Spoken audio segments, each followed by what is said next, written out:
Yo, back once again, man. The magic of TV and editing. Back again, man. Day 58. CVP is mine here, all right? So, we're going to give you your CVP list. Let me give it to you now. Let me get to my topic. It's a unbelievable story. So, your 58th day for the CVP. We're going to be starting out with My Worship, Phil Thompson. Amazing worship song. It's a great song to wake up to. That's your wake up song. Your midday song for all those out there working on the front lines, male and female, but I'm going to shout out my ladies, okay? We're going to go with Donna Summer. She works hard for the money, so you better treat her right. All right? If you got somebody out there working right now, man, treat her right, y'all. Front lines, our nurses, our doctors, whoever, man, folks at Walmart, y'all better treat her right now, okay? Your evening song is going to be Lost Without You, BeBe and CeCe Winans. I mean, come on now, I don't even need to, it's outstanding. Lost Without You, that's my jam, that's my jam. Okay, and then, let me run it back. So let's recap it real quick. My Worship, Phil Thompson. She works hard for the money. Donna Summer. Lost Without You, BeBe and CeCe Winans. Your bonus track, again, staying with my favorite fast food. These are really all a lot of old school joints. Fast food commercials with music. We're going Mac Tonight. It's an old McDonald's commercial. It was kind of creepy, actually, with this guy with a moon head singing, but it's the old school, the Bobby Darin. Okay, check that out as well for your bonus track. So let me get to this story. I'm going to divide this up in two parts. So this is part one of, I have two different stories. This is part one of the first story of when I almost got shot by the police. By the police. So here's what happened. Young people, before we had everything on our phones and the internet and all that stuff like that, you know, let's say you want to go to the movies. Well, you didn't have it on your phone. You didn't have, you know, Fandango and all them apps and stuff to tell you. So you either had to get a newspaper and see what times the movies were playing that day, or what you did was, this is what we did, you just drove up to the movie theater and looked at the times on the marquee. So that's what me and my friends did. We were going, it was on a youth outing for our church. And, you know, just the young people, the teenagers, we going out. And so I had my little car, my friends, we went to the mall, and then the movie theater's right next to the mall.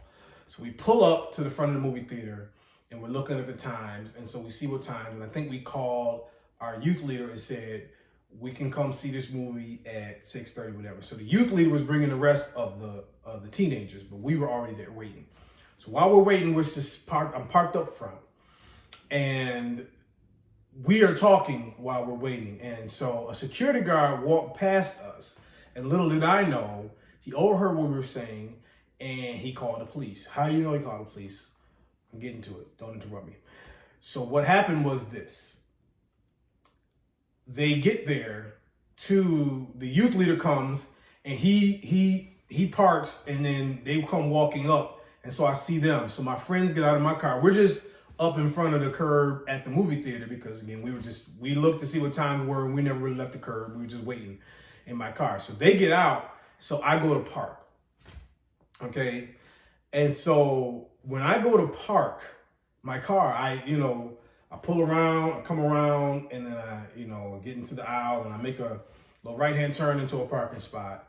And all of a sudden, out of nowhere, as it was like the movies, and I'll never forget this, there are police everywhere. It's as if as soon as I park the car, I just see lights and, sirens and stuff. And it is like Christmas lit up. And so now here's where I want to get to a very pertinent issue is this.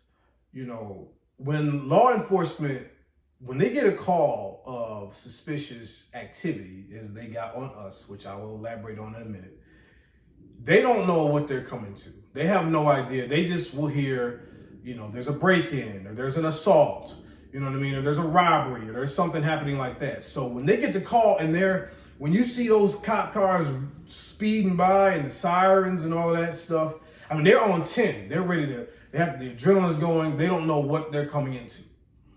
But the other side of that is you have to think about the person who, in this case, has not done anything wrong. So they are at a 1. See, so they're not in, oh my God, something's happening. if they haven't done anything, they're probably not even paying attention to whatever the situation is that the police are coming to. And that's what we have right now. When I get out of the car after I park, I see these cars all over the place in the parking lot, right? And by me somewhat, but I don't know they're for me.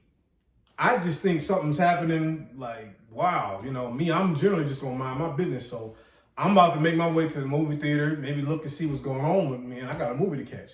I get out of the car, and I park and like put like this. Here's the front of my car. I park. I walk back and I make a right to go toward the front of the movie theater. Right. So when I did that, I hear there's just yelling and screaming, and I see about 10 feet in front of me, or maybe 10 yards in front of me, there's a police officer, and he has his hand on his gun, and he's in front of his car, you know.